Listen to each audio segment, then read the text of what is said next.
Check, check, check, check.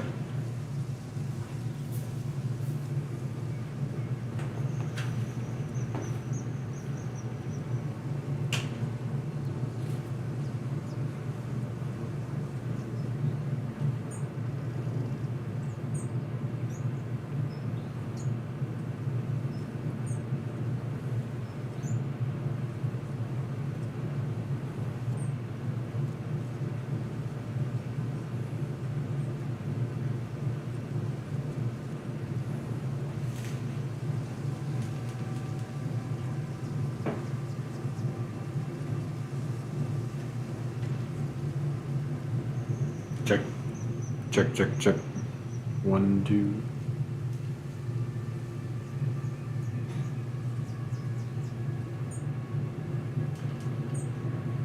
Check, check, check, check.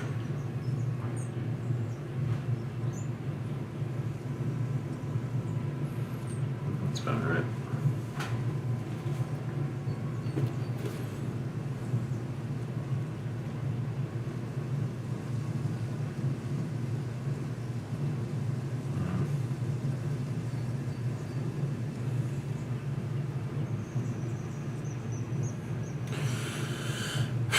Alrighty.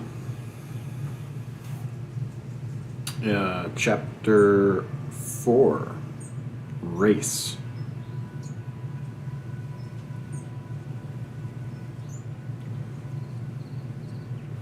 An ingenious anatomist has written a book to prove that races are imperishable, but nations are pliant political constructions easily changed or destroyed. But this writer did not found his assumed races on any necessary law, disclosing their ideal or metaphysical necessity.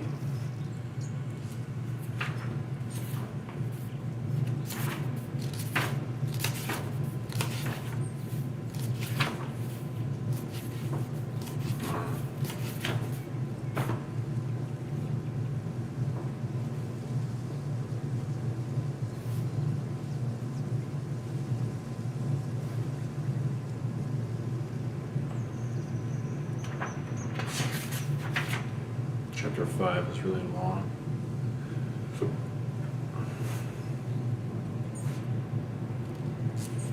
This is only like 14 pages.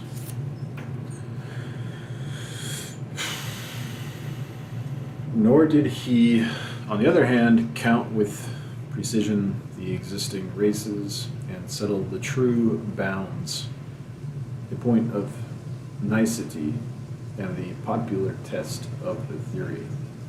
The individuals at the extremes of divergence in one race of men are as unlike as the wolf to the lapdog. Yet each variety shades down imperceptibly into the next, and you cannot draw the line where a race begins or ends. Hence, every rider makes a different count. Blumenbach reckons 5 races, Humboldt 3, and Mr. Pickering, who lately in our exploring expedition thinks he saw all the kinds of men that can be on the planet, makes 11. The British Empire is reckoned to contain, in 1848, 222 million souls, perhaps a fifth of the population of the globe, and to comprise a territory of 5 million square miles. So far have British people predominated. Perhaps 40 of these millions are of British stock.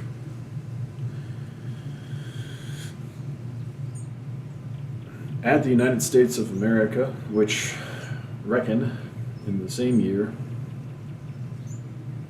exclusive of slaves, 20 million of people on a territory of 3 million square miles, and in which the foreign element however considerable, is rapidly assimilated. And you have a population of English descent and language of 60 million, and governing a population of 245 million souls. The British census proper reckons 27.5 million in the home countries. What makes this census important is the quality of the units that compose it. They are free, forcible men in a country where life is safe and has reached the greatest value.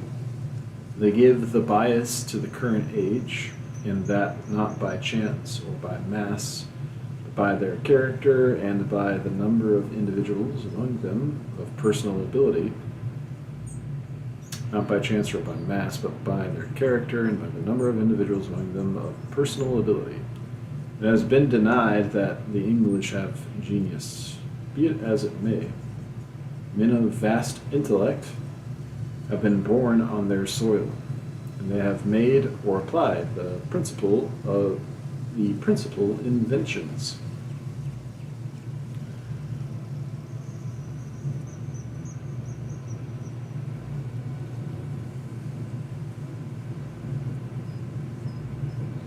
They have sound bodies and supreme endurance in war and in labor. The spawning force of the race has sufficed to the colonization of great parts of the world, yet it remains to be seen whether they can make good the exodus of millions from Great Britain, amounting in 1852 to more than 1,000 a day. They have assimilating force, since they are imitated by their foreign subjects, and they are still aggressive and propagandist, enlarging the dominion of their arts and liberty. Their laws are hospitable, and slavery does not exist under them. What oppression exists is incidental and temporary. Their success is not sudden or fortunate, but they have maintained constancy and self-equality for many ages. Is this power due to their race or to some other cause? Men hear gladly of the power of blood or race. Everybody likes to know that his advantages cannot be attributed to air, soil, sea, or to local wealth, as mines and quarries, nor to laws and traditions, nor to fortune, but to superior brain, as it makes the praise more personal to him. We anticipate in the doctrine of race something like that law of physiology, that whatever bone, muscle, or essential organ is found in one healthy individual, the same part or organ may be found in or near the same place in its congener.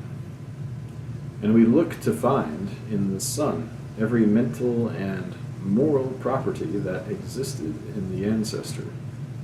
In race, it is not the broad shoulders or the litheness or stature that give advantage, but a symmetry that reaches as far as to the wit. When the miracle and renown begin, then the miracle and renown begin.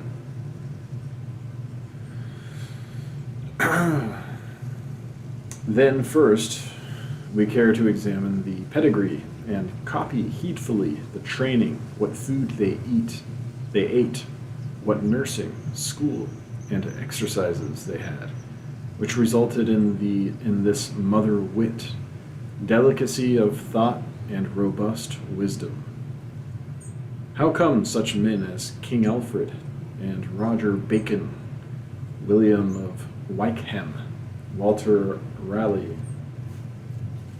Philip Sidney, Isaac Newton, William Shakespeare, George Chapman, Francis Bacon, George Herbert, Henry Vane to exist here? What made these delicate natures? Was it the air? Was it the sea? Was it the parentage? For it is certain that these men are samples of their contemporaries.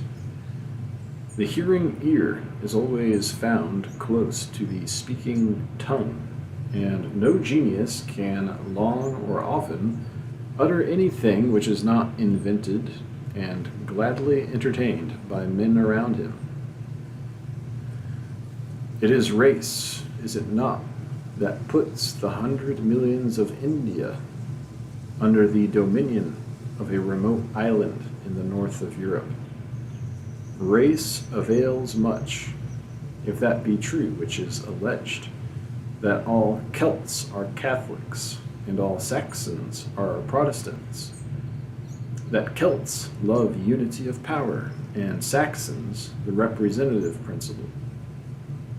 Race is a controlling influence in the Jew, who for 2 millenniums, under every climate, has preserved the same character and employments. Race in the Negro is of appalling importance.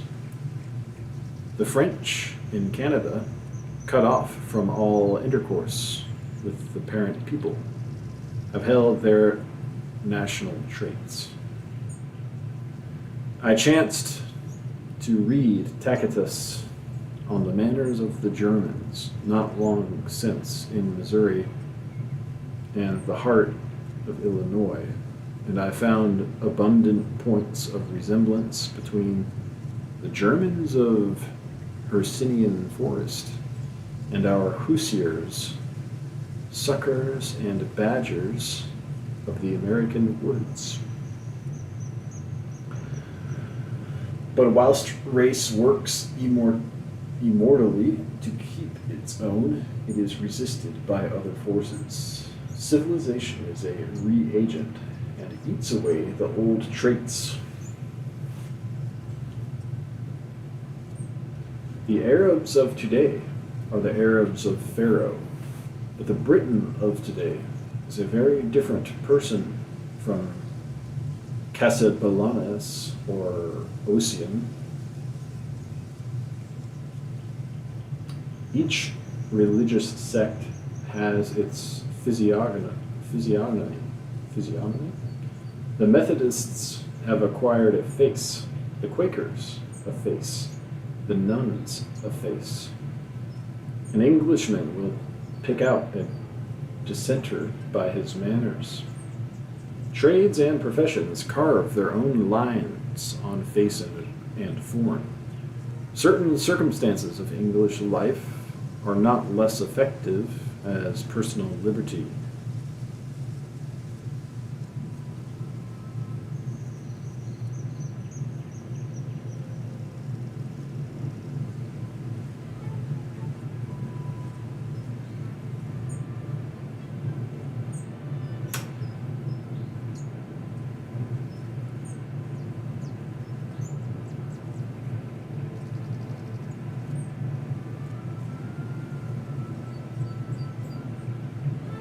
Plenty of food, good ale and mutton, open market or good wages for every kind of labor, high bribes to talent and skill, the island life, or the million opportunities and outlets for expanding and misplaced talent, readiness of combination among themselves for politics or for business, strikes, and sense of superiority founded on habit of victory in labor and in war, and the appetite for superiority grows by feeding. It is easy to add to the counteracting forces to race.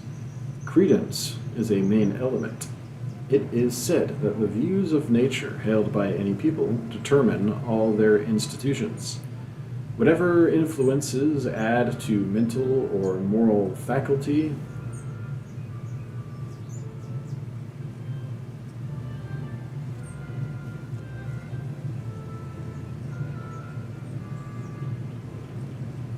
take men out of nationality as out of other conditions, and make the national life a culpable compromise. These limitations of the formidable doctrine of race suggest others which threaten to undermine it as not sufficiently based.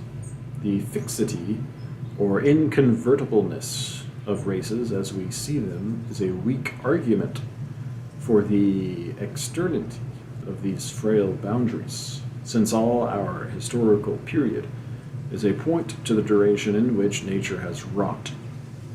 Any the least and so solitariest fact in our natural histories, such as the melioration of fruits and of animal stocks, has the worth of a power in the opportunity of geologic periods. Moreover, though we flatter the self-love of men and nations by the legend of pure races, all our experience is of the gradation and resolution of races. The strange resemblances meet us everywhere. It need not puzzle us that Malay and Papan, Celt and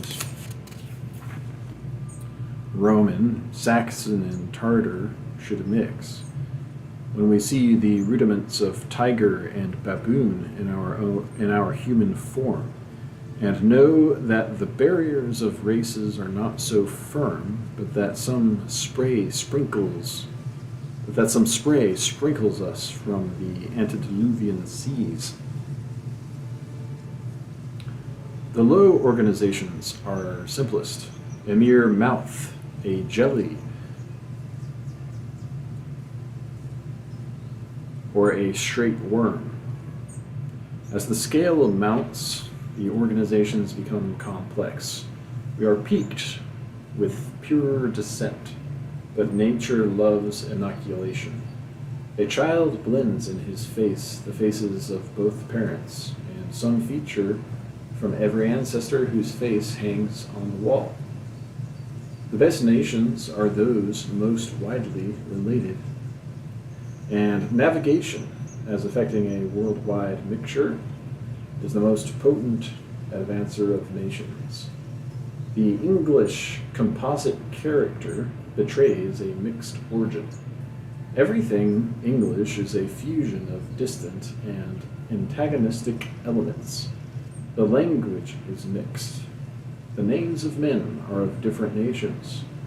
3 languages, 3 or 4 nations, the currents of thought are counter. Contemplation and practical skill, active intellect and dead conservatism, worldwide enterprise and devoted use and wont, aggressive freedom and hospitable law with bitter class legislation, a people scattered by their wars and affairs over the face of the whole earth, and homesick to a man, a country of extremes, dukes and chartists, bishops of Durham and naked heathen colliers. Nothing can be praised in it without damning exceptions, and nothing denounced without salvos of cordial praise.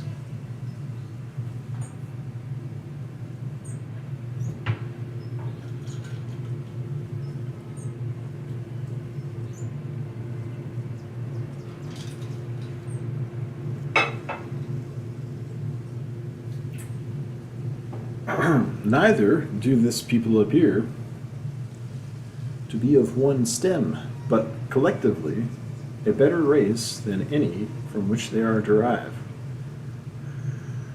Nor is it easy to trace it home to its original seats. Who can call it by right names what races are in Britain? Who can trace them historically? Who can discriminate them anatomically or metaphysically?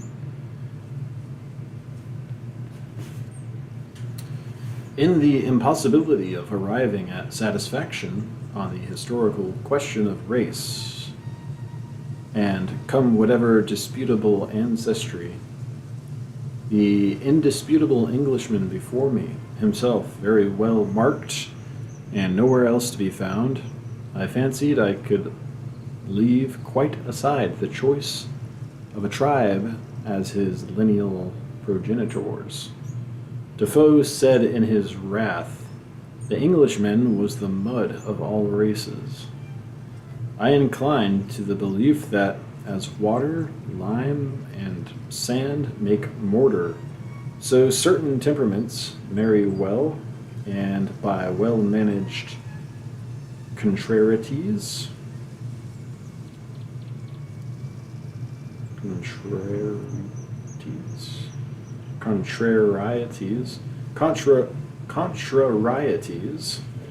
well-managed contrarieties develop as drastic a character as the English. On the whole, it is not so much a history of one or of certain tribes of Saxons, Jutes, or Frisians coming from one place and genetically identical as it is an anthology of temperaments out of them all. Certain temperaments suit the sky and soil of England, say 8 or 10 or 20 varieties. As out of 100 pear trees, 8 or 10 suit the soil of an orchard and thrive, whilst all the unadapted temperaments die out.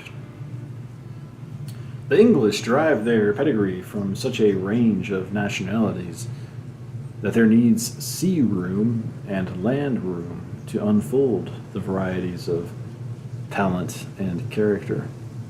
Perhaps the ocean serves as a galvanic battery to distribute acids at one pole and alkalis at the other. So England tends to accumulate her liberals in America and her conservatives at London. The Scandinavians, in her race, still hear in every age the murmurs of their mother, the ocean. The Briton in the blood hugs the homestead still. Again, as if to intensate the influences that are not of race, what we think of when we talk of English traits really narrows itself to a small district. It excludes Ireland and Scotland and Wales, and reduces itself at last to London. That is, to those who come and go thither. The portraits that hang on the walls in the Academy exhibition at London, the figures in Punch's drawings of the public men or of the clubhouses, the prints in the shop windows are distinctive English and not American, no, nor Scotch, nor Irish, but it is a very restricted nationality. As you go north into the manufacturing and agricultural districts, and to the population that never travels, as you go into Yorkshire, as you enter Scotland, the world's Englishman is no longer found. In Scotland, there is a rapid loss of all grandeur of mien and manners. A provincial eagerness and cuteness appear. The poverty of the country makes itself remarked, and a coarseness of manners, and among the intellectual is the insanity of dialectics. In Ireland are the same climate and soil as in England, but less food, no right relation to the land, political dependence, small tenantry, and an inferior or misplaced race. These queries concerning ancestry and blood may be well allowed, for there is no prosperity that seems more to depend on the kind of man than British prosperity. Only a hardy and wise people could have made this small territory great. We say in a regatta or yacht race that if the boats are anywhere nearly matched, it is the man that wins. But the best sailing master into either boat, put the best sailing master into either boat, and he will win. Yet it is fine for us to speculate in the face of unbroken traditions, though vague and losing themselves in fable. The traditions have got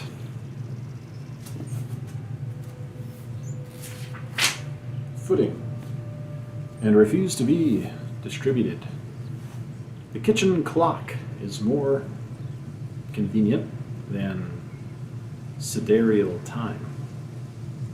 We must use the popular category as we do the Linnaean classification for convenience,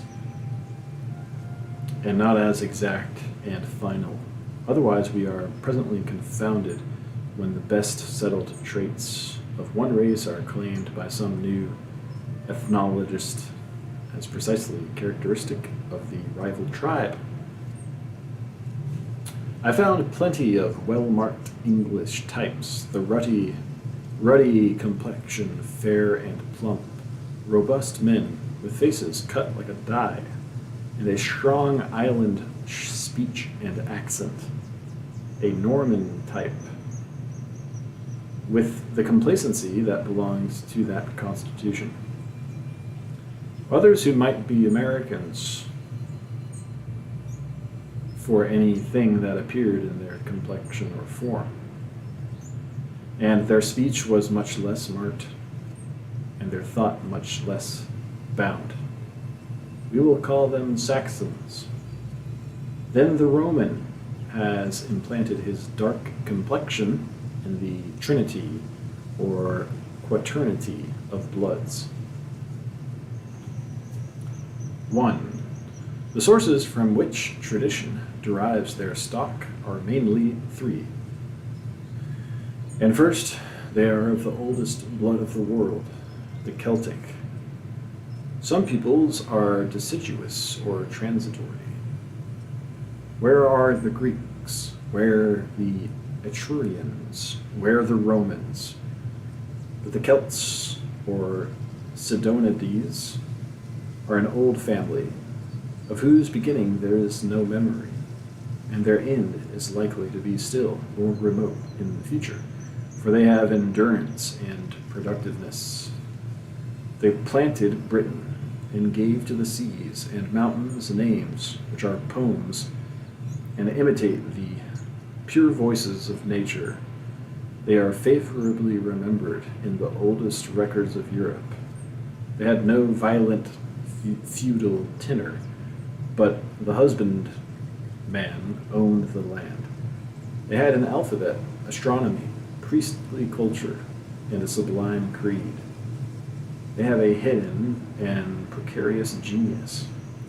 They made the best popular literature of the Middle Ages in the songs of Merlin, and the tender and delicious mythology of Arthur. 2. The English come mainly from the Germans, whom the Romans found hard to conquer in 210 years, say impossible to conquer. When one remembers the long sequel, a people about whom in the old empire the rumor ran, there was never any that meddled with them that repented it not.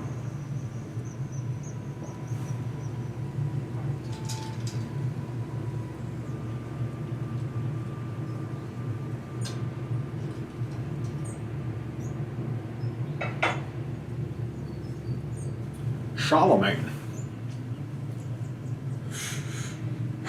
halting one day in a town of Narbonese, Gaul,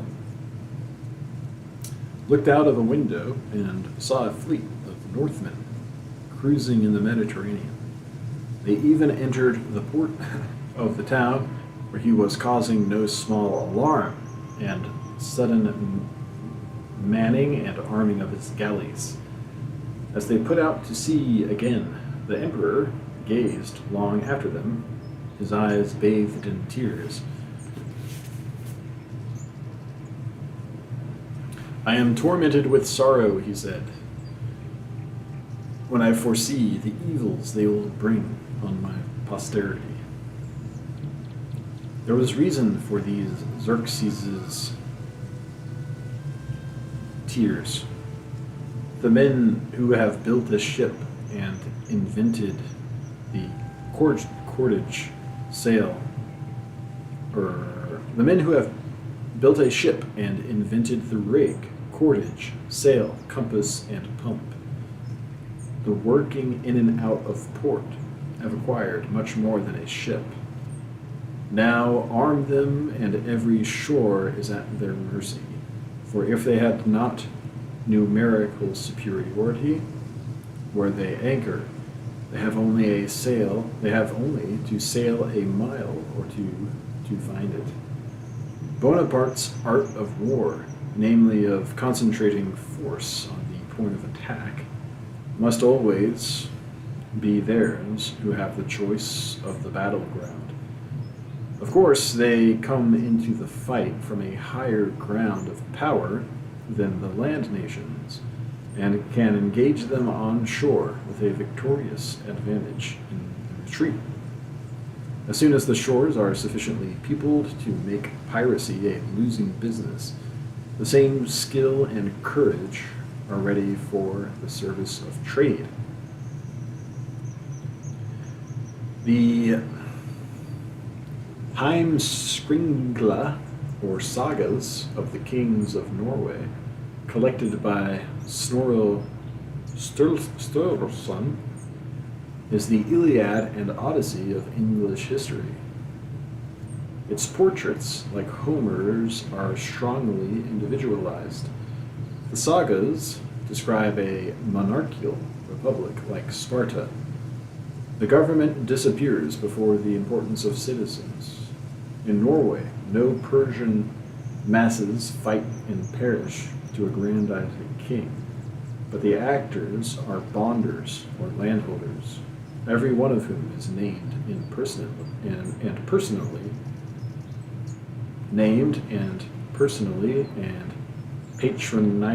patronymically described. Patronymically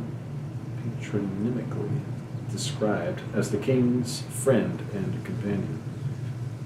A sparse population gives this high worth to every man.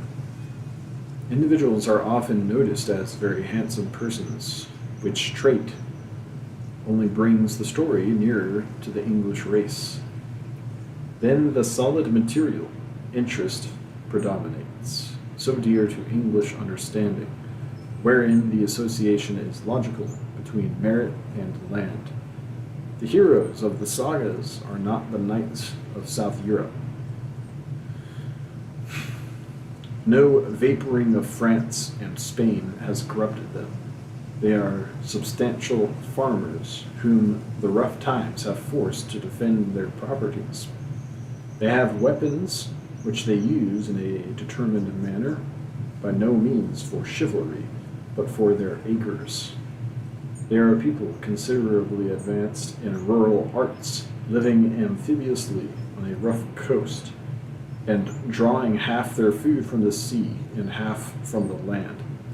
They have herds of cows and malt, wheat, bacon, butter, and cheese. They fish in the fjord and hunt the deer. A king among these farmers has a varying power, sometimes not exceeding the authority of a sheriff.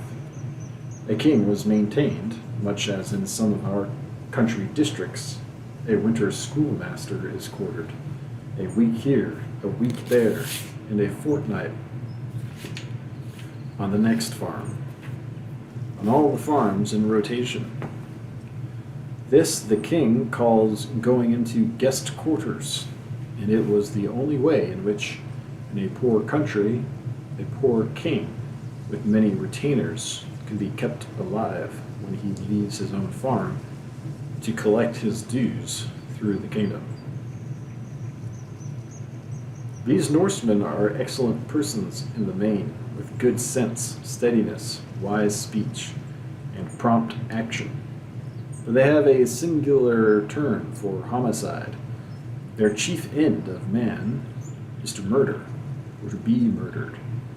Oars, scythes, harpoons, crowbars, peat knives, and hay forks are tools valued by them all the more for their charming aptitude for assassinations.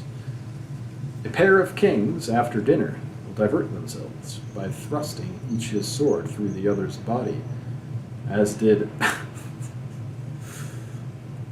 Yngve and Alf. Another pair ride out on a morning for a frolic, and finding no weapon near, will take the bits out of their horses' mouths and crush each other's heads with them, as did Alaric and Eric.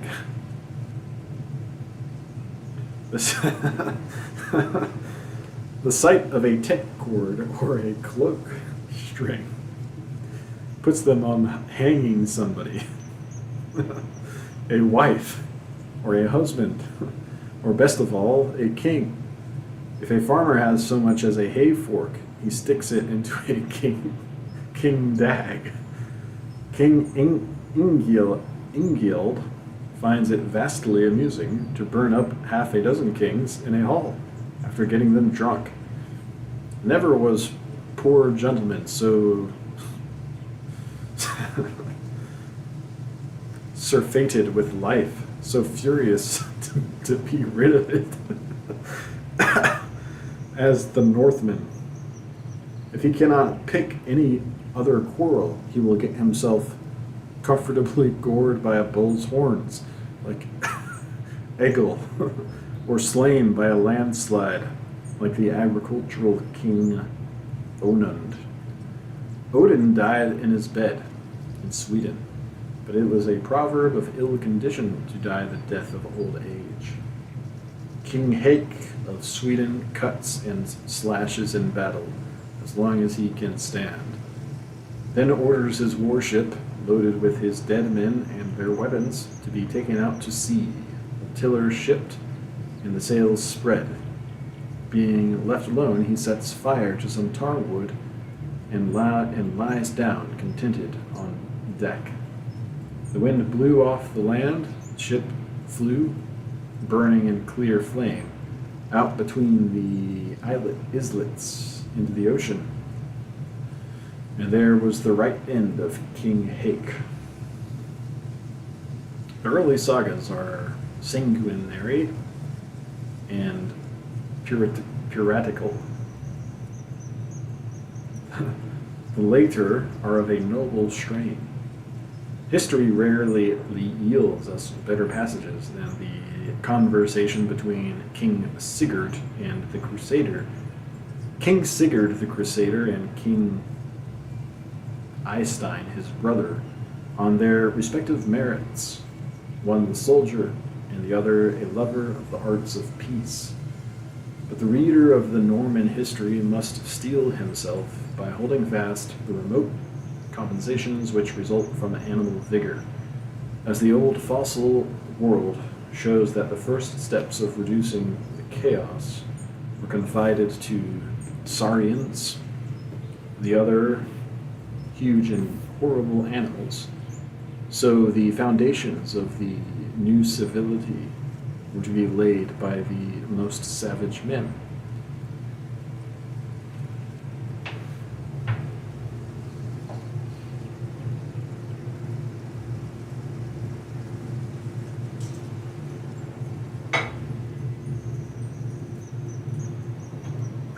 The Normans came out of France into England, worse men than they went into it 160 years before.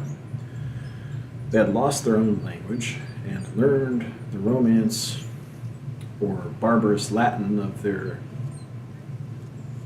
Gauls, and had acquired with the language all the vices it had names for. The conquest has obtained in the chronicles the name of the Memory of Sorrow. 20,000 thieves landed at Hastings. These founders of the House of Lords were greedy and ferocious dragons, sons of greedy and ferocious pirates. They were all alike. They took everything they could carry. They burned, harried, violated, tortured, and killed until everything English was brought to the verge of ruin. Such, however, is the illusion of antiquity and wealth, that decent and dignified men, now existing, boast their descent from these filthy thieves, who showed a far juster conviction of their own merits by assuming for their types the swine, goat, jackal, leopard, wolf, and snake, which they severely resembled.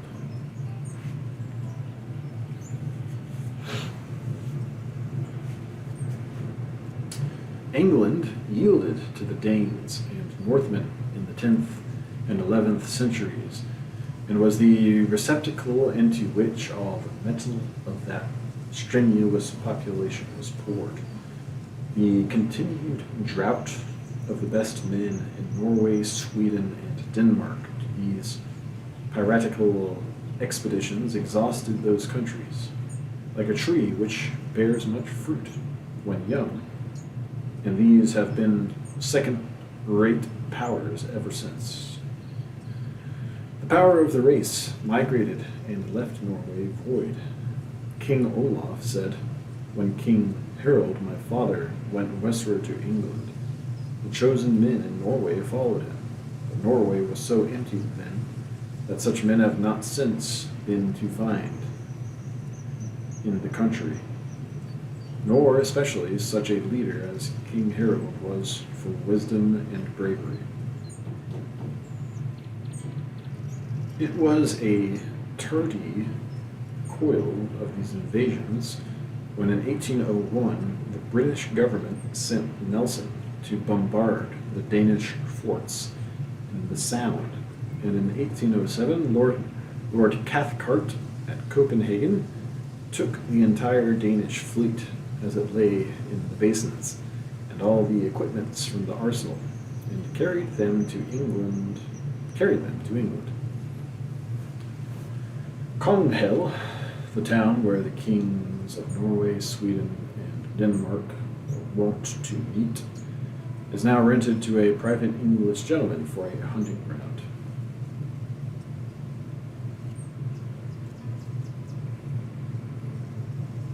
It took many generations to trim and comb and perfume the first boatload of Norse pirates into royal highnesses and most noble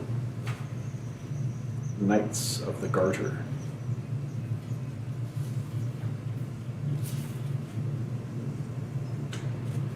But every sparkle of ornament dates back to the Norse boat. There will be time enough to mellow this strength into civility and religion. It is a medical fact that the children of the blind see. Children of felons have a healthy conscience. Many a mean, dastardly boy is, at the age of puberty, transformed into a serious and generous youth. The mildness of the following ages has not quite effaced these traits of Odin, as the rudiment of a structure matured in the tiger is said to be still found unabsorbed in the Caucasian man. The nation has a tough, acrid animal nature which centuries of churching and civilizing have not been able to sweeten. Alfieri said, the crimes of Italy were the proof of the superiority of the stock. And one may say of England that this watch moves on a splinter of adamant. The English uncultured are a brutal nation. The crimes recorded in their calendars leave nothing to be desired in the way of cold malignity. Dear to the English heart is a fair stand-up fight. The brutality of the manners in the lower class appears in the boxing, bear baiting, cockfighting, love of executions, and in the readiness for a set-to in the streets, delightful to the English of all classes. The costermongers of London streets hold cowardice in loathing. We must work our fists well. We are all handy with our fists. The public schools are charged with being bear gardens of brutal strength and are liked by the people for that cause. The fagging is a trait of the same quality. Medwin, in the life of Shelley, relates that at a military school they rolled up a young man in a snowball and left him so in his room, while the other cadets went to church and crippled him for life. They have retained impressment, deck flogging, army flogging, and school flogging. Such is the ferocity of the army discipline that a soldier sentenced to flogging sometimes prays that his sentence may be commuted to death. Flogging, banished from the armies of Western Europe, remains here by the sanction of the Duke of Wellington. The right of the husband to sell the wife has been retained down to our times. The Jews have been the favorite victims of royal and popular persecution. Henry III mortgaged all the Jews in the kingdom to his brother, the Earl of Cornwall, as security for money which he borrowed. The torture of criminals and the rack of extorting evidence were slowly disused. Of the criminal statutes, Sir Samuel Romilly said, "I have examined the codes of all nations, and ours is the worst, and worthy of the anthropophagy." In the last session, 1848, the House of Commons was listening to the details of flogging and torture practiced in the jails. As soon as this land, thus geographically posted, got a hardy people into it, it could not help becoming the sailors and factors of the globe.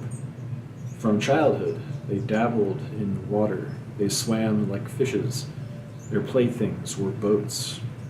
In the case of the ship money, the judges delivered it for law, that, quote, England being an island, the very Midland shires therein are all to be accounted maritime. And Fuller adds the genius even of landlocked counties driving the natives with a maritime dexterity. As early as the conquest, it is remarked in explanation of the wealth of England that its merchants trade to all countries. The English at the present day have great vigor of body and endurance. Other countrymen look slight and undersized beside them.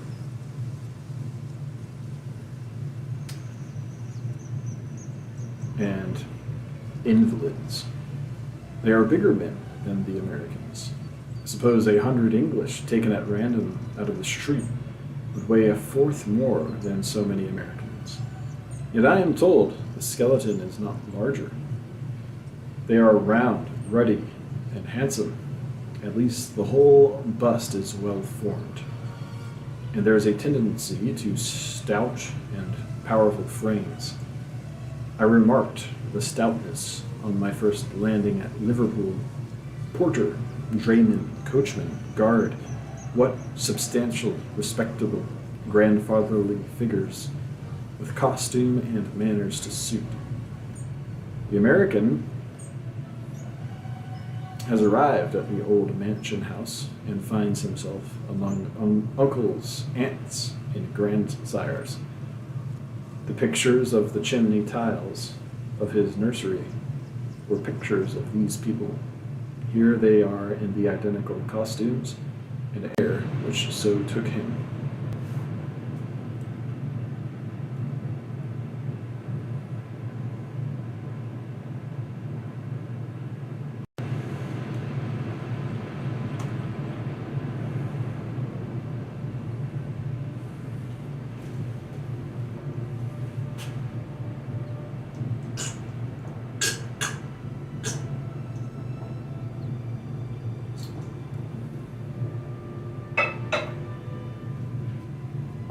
It is the fault of their forms that they grow stocky. And the women have that disadvantage. Few tall, slender figures of flowing shape, but stunted and thickest persons. The French say that the English women have 2 left hands. But in all ages, they are a handsome race. The bronze monuments of crusaders lying cross-legged in the Temple Church at London, and those in Worcester and in Salisbury cathedrals, which are 700 years old, are of the same type as the best youthful heads of men now in England. Pleased by beauty of the same character, an expression blending good nature, valor, and refinement, and mainly by that uncorrupt youth in the face of manhood, which is daily seen in the streets of London. Both branches of the Scandinavian race are distinguished for beauty. The anecdote of the handsome captives which St. Gregory found at Rome, AD 600, is matched by the testimony of the Norman chroniclers 5 centuries later.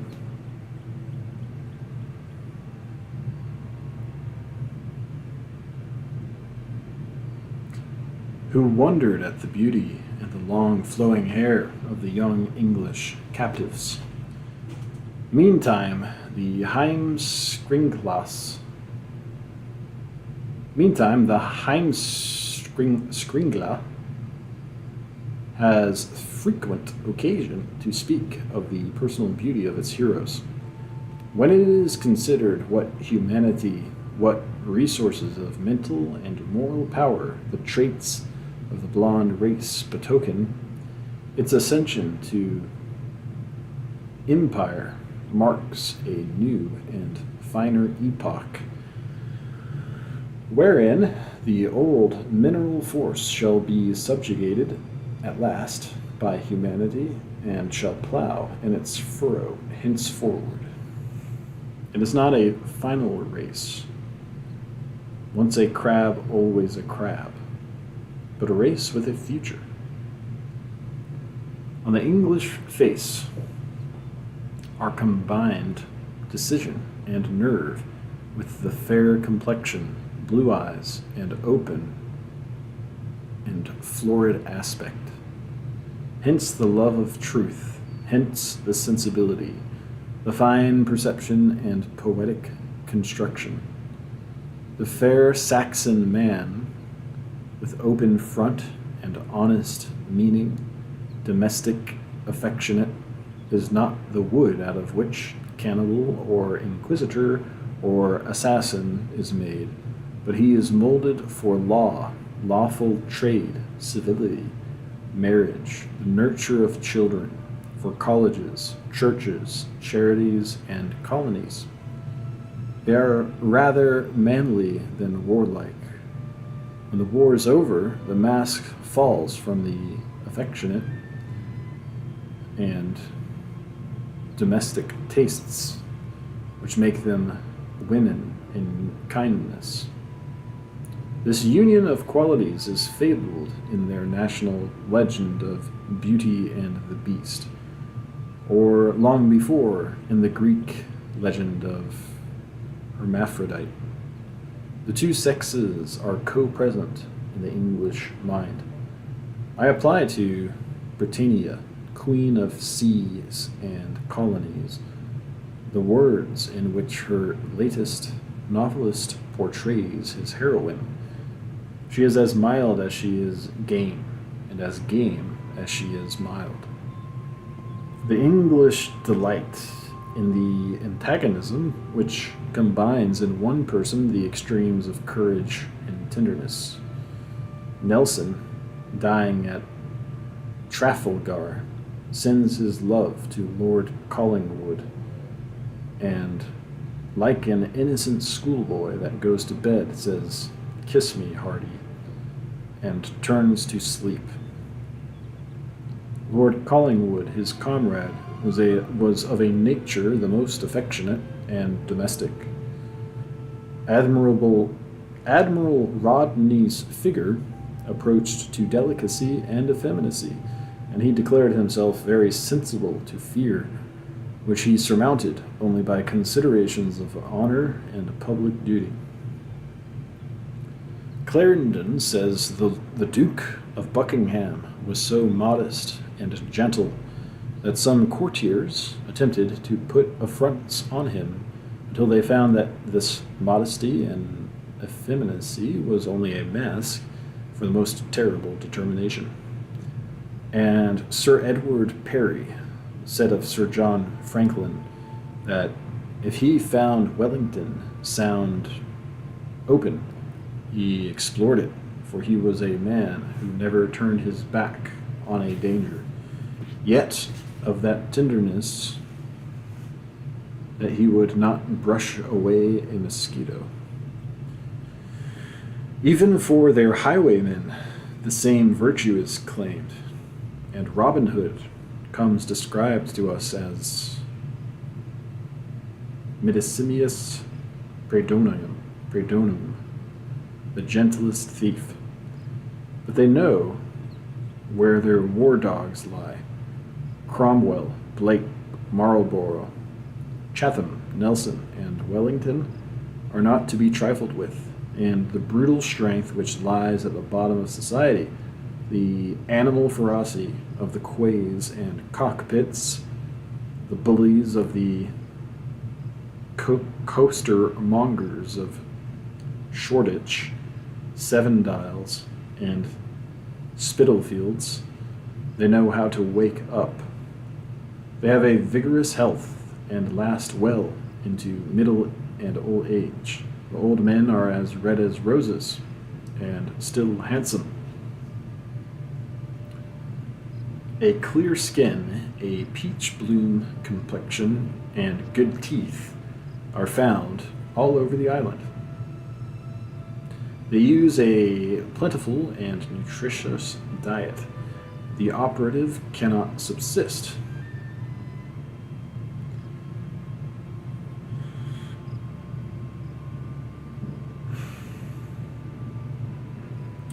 On watercresses, beef, mutton, wheat bread, and malt liquors are universal among the first-class laborers.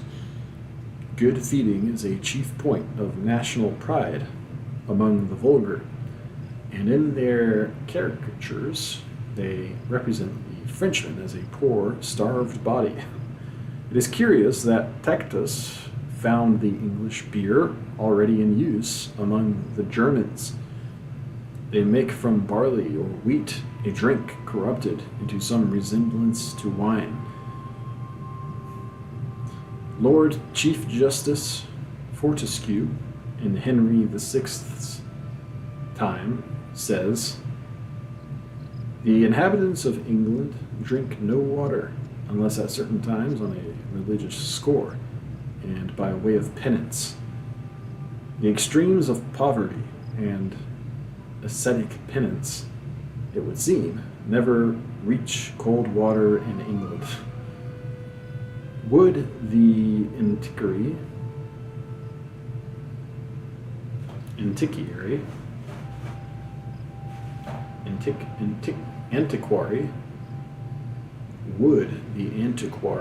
is describing the poverty and maceration of Father Lacy, an English Jesuit, does not deny him beer. He says,